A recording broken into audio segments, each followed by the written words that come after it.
I got for selling me clothes, uppers for selling me blanket. If ever I live for the soldier again, devil show me sergeant. Right, ladies and gents, Tightwad here again. I'm just going to go and give you, hopefully people don't think this is teaching you to suck eggs, because if one person makes use of this, then it's a job done as far as I'm concerned. Home security, some basic affordable home security. You can pay a lot of money for alarms, and I'm sure if you've got the money for alarms that are rigged up to a call centre and so forth, then I'm sure you've got them already, but most people haven't. One of the most affordable deterrents that you can buy is what you're looking at now, which is a sensor light. Okay, this one's covering my back garden. I've got one at the front of the house. These are standard B&Q jobs. They cost me in the region of £25, and I know somebody that come in and just run the wire down, and they put another socket on. By the time my wife had done him some bacon rolls, he'd got it done. Very affordable, excellent pieces of kit, because if somebody comes over this fence into my back garden, they're going to be lit up, and they hate that. That's the thing they hate the most, because they always assume anybody overlooking or the people in the house can actually see them. This has been up and running. No need to spend loads and loads of money. There's a big sort of selection down at the old, well, I've got this from B&Q, and I asked, and he said, well, the more expensive ones don't do anything flash or fancy. That one's you can set it to how long you want to come on, and you can actually adjust the sensor. So the sensor at the top of my fence and the back door covers the whole of my garden. Hopefully tonight I'll just show you it lighting up my garden, front and back. A very good idea if you've got a driveway. You need one of these at the front of your house, so the moment somebody gets to the bonnet, the rear of your car, the sensor light comes on. Or if you've got them in you know, a side driveway or something like that, your cars need to be covered by a sensor light. Somebody walks up with ill intent, the light comes on, they're going to turn away and go somewhere else. It's all about making your property less accessible and inviting as other properties around you. So it's just some basic common sense here. Sensor lights, some very good money, very affordable. You're talking about in the region of 25 to 30 pounds. As a guy said, like, it's just a standard B&Q one. You won't have no problems. Industry standard to get the bulbs later on, should you need them. So that's one of my lines of defence here anyway. Well, ladies and gents, I'll keep this quick, because I'm sure you've all seen what a sensor light does. But literally, I'm in my conservatory now. Anybody that jumped into my garden, either over that fence, where they're not going to be too clever to do that because of spike strips on top, or the moment somebody enters my perimeter, my property, and there you go, I've already done a lock-up, this is what happens. And obviously, that more than adequately lights up that garden, so I can see if there's anybody in the garden, or sometimes you get the birds lands or a cat run across or whatever, but boom, the whole of my property's lit up. Anybody's come over that fence, they're going to want to get over very quickly, because they don't like being lit up. So I'll call that there. Sensor lights, front and back, covering your cars, best money you'll ever spend. Take care. Right, ladies and gents, this is the top of my fence, top of my garage, or my little shed, should I say. All the way around, top of that shed and down the back wall. What we're looking at here as a trade name of cactus, but if you go into any search engine and you put nylon fence strip, it should come up. I got these for probably the cost of what it would be to send out for, you know, a Chinese, a takeaway meal. Again, they come in strips. They're very easy to pick down, holes. Okay, as you can see there, you can either drill them in or screw them in. Took me maybe an hour and a bit to actually do the whole of perimeter of my fence. This is very horrible stuff. It's very tough nylon, completely legal to have, unlike the old barbed wire. But if you imagine somebody's got to put their hand on the top of that fence to pull themselves over, you're not going to want to put a lot of pressure. I can see the indentations in my hand now, and pull them up. So somebody's going to stick their hand at the top of my fence trying to get into the back of it and find it very uncomfortable, and on impossible to do without being very painful. Just something I need to point out to you. No use doing your fence panels and then leaving your fence post. As you'll see here, pound shop, no nails, cut a piece, and you can cut this with just you know, a normal pair of calipers, and I've glued it on there with no more nails. So even on the fence post, which you could use to pull yourself up, that's not going to be very nice, somebody trying to do that with their hand. So ladies and gents, I was able to do it. Just Google, find out where, I think Essex Tools and Fixing was my local one, drift down there and picked enough up. They come in about metre lengths, and you can just cut them to length, get them on top of your fence. Anybody trying to get into your fence ain't going to find that too clever. And again, it only costs about as much, I remember thinking, they've been up there a while now, as much as it costs to get a takeaway. So again, a bit of the old tight wood coming in there. Effective use of your money, I think, just securing your perimeter. And again, as you can see, it needs to be all the way along, because you can, you know, if you just do your fence posts and you don't do the top of your sheds and so forth, it's not worth doing. And I just used a bit of 2x4 there, secured down, and then because the old top of the fence post there wouldn't take it, so there's a bit of wood. I'll put that on and then attach the spikes to that. And ladies and gentlemen, I'm pulling down that with reasonable hardness. There is no way I want to get over that. This will be a fence that they won't want to get over. Your back doors, ladies and gents, there's the top, and it goes all the way around. It was initially designed to stop cats coming over your fence, but it's hugely effective to stopping humans coming over your fence and that as well. But ladies and gents, when I first moved in here, that's where my bolt was to secure my back fence. Now somebody can just stick their hand over, undo my back fence, they're in there, okay? Obviously that's no good. Where your bolts need to be at your back is like halfway down your fence, as you can see them here, so nobody can stick their hand over. My locking device is on the outside, which I'll show you in a moment. So if you can stick your hand over your fence and undo that bolt, you know, maybe sometimes you've not locked it, well, it's no use having stuff on the top, because people can just stick their hand over and open your fence and they're into your secure area, which is your back garden. And again here, good idea, this is where obviously I've got decent padlocks, and when the gate needs to be locked, it's locked, and here it is. Where I put this in, a simple hasp arrangement, you'll see that nobody can unscrew it. Again, that's in there, so that's covered when it's locked, and when it's pushed over and locked, nobody can unscrew it, okay? Again, you might think, well, padlock can be bashed off, well it can, but they're going to make a lot of noise while they're doing so. Comes in the boxes when you buy this strip, but legally all you have to do, can't see if that's been made up, so I've got sun in my eyes here, little warning markers telling people that you've got the strips at the top of your fence. Just cut the nails, job done, and you're legal. And that goes all the way around the perimeter of my property. So it is possible to do, but you'd not want to do it, okay? There's other properties, I don't mean this to sound that bad, that are more inviting than mine.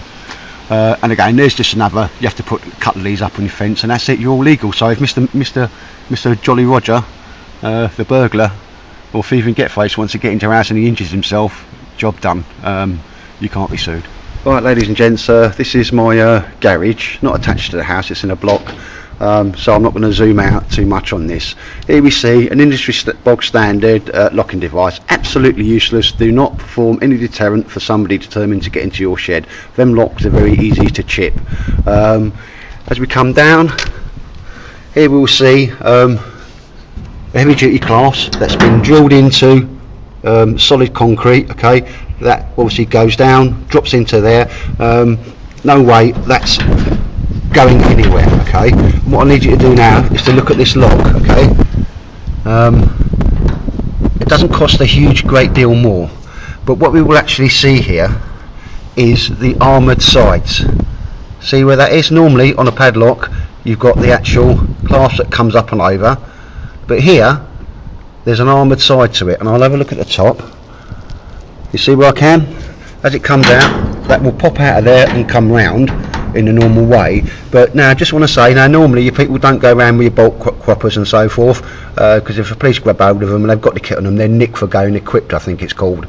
But ladies and gentlemen, with this lock here, I'll tell you what, even if I had a hacksaw or a set of bolt cutters with me, there was so little of that clasp that goes over the locking device that they can actually access. I would have difficulty cutting this lock off myself, okay? So when they come along, they see this and they think, yeah, too much time, too much noise, let's go to an easier one. These padlocks with the armoured sides, okay, you can't sort of get to the lock in any way, or the hasp.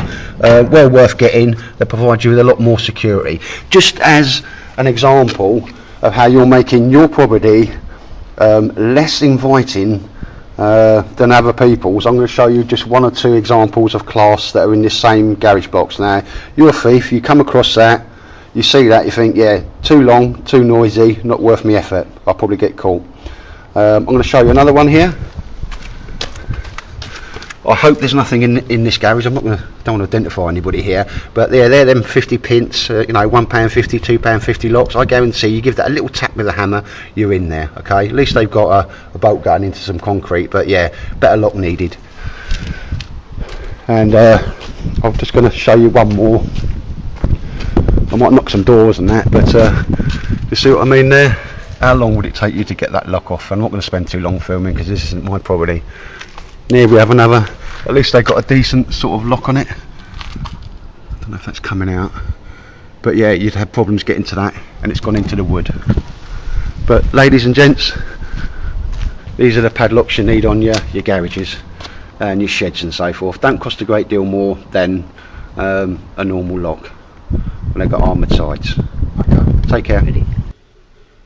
Right, ladies and gentlemen, locks. I'm not going to take you through locks because I'll tell you, I think that's probably is teaching people to suck eggs, other than sort of 5 litre mortise locks and so forth, and have a lock-up routine every night.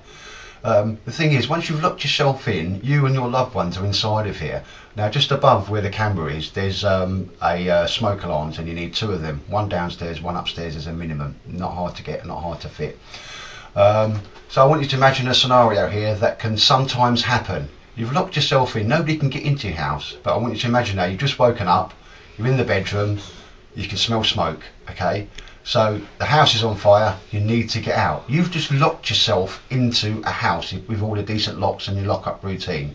So if I was to say to you now, where's the spare keys to your back door and your front door, you'd have to think for a moment. So here's something that I think is a very good idea, okay? If that scenario happened, where do you leave your keys at night? Is that room on fire?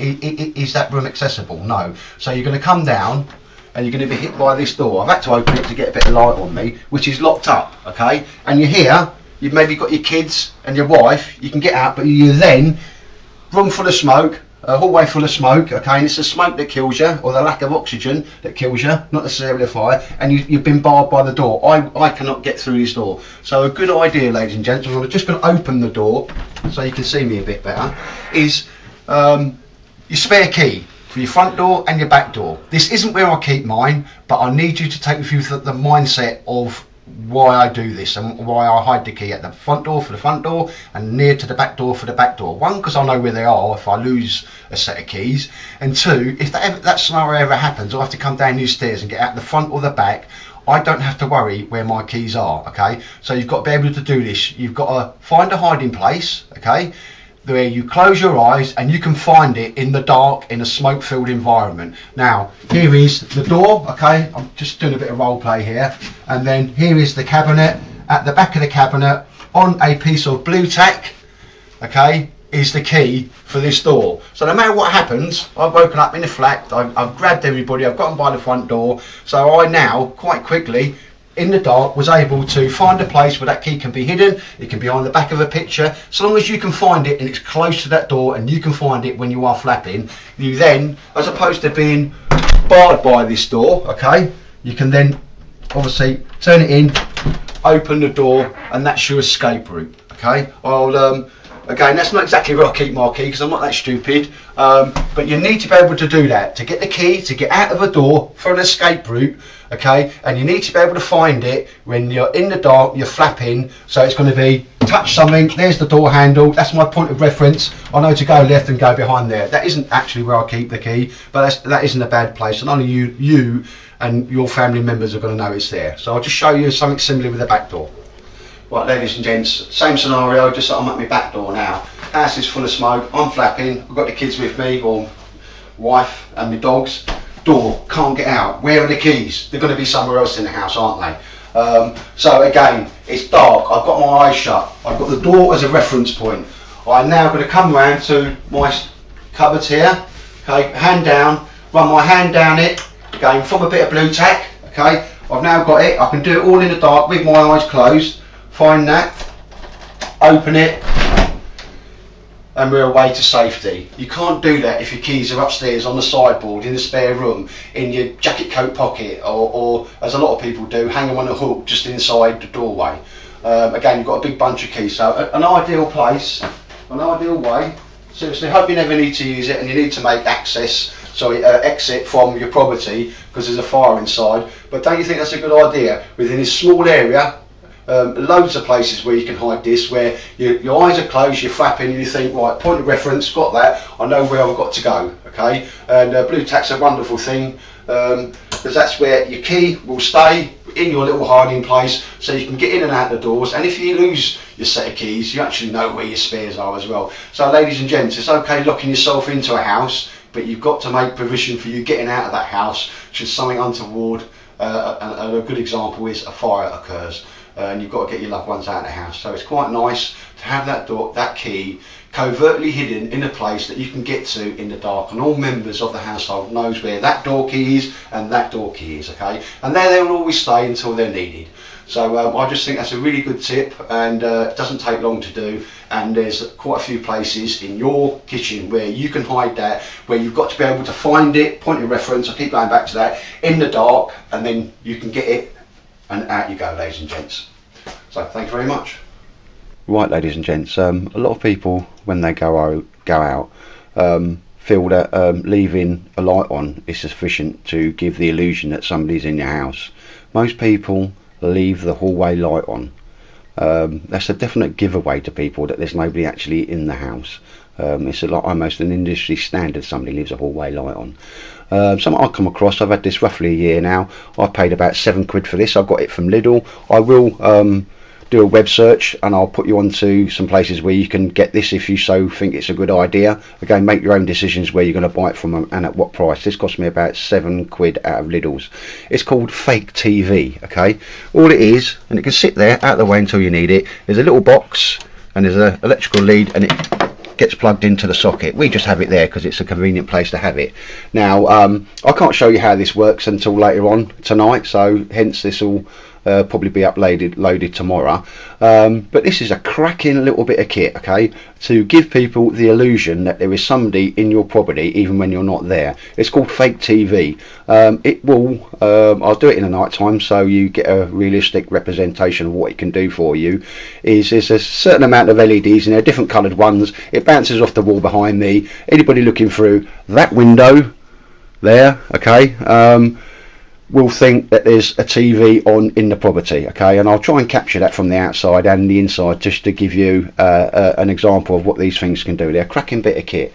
If you're not going to get one of these, then I advise you to nip down to B&Q and get the little timer switches that you can plug in and leave a radio on inside your property, because the moment somebody comes through the back door, the front door, or one of your windows, they hear the radio, they automatically assume somebody's in the house, or they're not going to take the chance. So ladies and gents, obviously there's two ways of if you have to leave your property, and even if it's just on a night out or something, that will give an illusion that somebody's in the property. Now these things cost about £7. They're LEDs. They cost literally nothing to run. Okay, and what happens here is my wife may go to bed, say at sort of 10 o'clock, maybe I'm not coming home till 1 o'clock. There's a simple switch on the bottom. You can have these on timers and they will actually come on when it gets dark as well, so they can come on automatically for you. She just flicks the switch, puts it on and goes to bed. Anybody, you know, on the ground floor looking in the back windows or the front windows will think there's a TV on and there's somebody in this room, certainly somebody in the property. And obviously that's very fine with me until I come in, and I obviously come in every, you know, of a night time, sometimes half 12, 1 o'clock in the morning, turn it off, and you know, there I am. But yeah, it's called Fake TV. I'll drop a few links in, and there's a couple of demos on YouTube of them, but cracking little bits of kit. Right, ladies and gents, I'll keep this quick. This is the Fake TV in operation. It's got an on-off switch, and it's also got a little sensor on it, so as your property gets dark, this will come on of an evening, even if you're out all over the weekend. Basically it's not showing up too well on a light here, but it goes through a series of lights, and when bounced up in the room, anybody looking in from the outside, it just gives it's a total appearance that somebody's sat in this front room watching a TV. If you're sort of casing the joint, as the old saying goes, actually probably somebody's still up. You can leave it on all night. These things cost coppers to run, literally coppers, because they're only LEDs. Excellent little bits of kit, and well worth buying. Certainly in the area of about a tenner. I think I paid £7 out of Lidl's for that. What I'm going to attempt to do is take you outside the front of my property and let you look through the window, because there is a street lamp straight outside of my head, outside of my property. It won't show up as well as it does when the street lights are off, but I'll bring you back, because I just want to show you this quickly and show you, as far as I'm concerned, you know, this is again good money well spent, just to protect your property when you're not there. And again, having a little transistor radio on as well, doesn't hurt either, and again that costs coppers to run. But this thing just goes through a series of lights, and it really does. When you're looking outside, we all know cameras don't pick up the light it does. When you look through there and the open sort of curtains, or you know, the gap in the curtains, it really truly does look like there's a TV on in this room. So I'll bring you back in a moment. Right, ladies and gents, unfortunately it's what I can see with my naked eye through the little gap in the curtains is it just looks like there's a TV on in the room. There's a flickering screen, there's a different colours of lights coming out. I've got a lamppost right outside my property. It's the darker it is, the better this is, obviously. But when I'm stood, obviously, just at the perimeter of my front gate, looking through the corner of the curtains that are open, it really does look like you're looking at a TV that's on in that room. So I'm afraid you're gonna have to take me word for this. A good way of you know, making people believe that you're in your house. Fake TV, brilliant bit of kit, wouldn't be without it, and I've had it. Unfortunately, as we all know, the cameras don't pick up low light too effectively, so it's not showing up here. But genuinely, as I said there, it really does look like there's a TV on in that room. Anyway, ladies and gents, take care.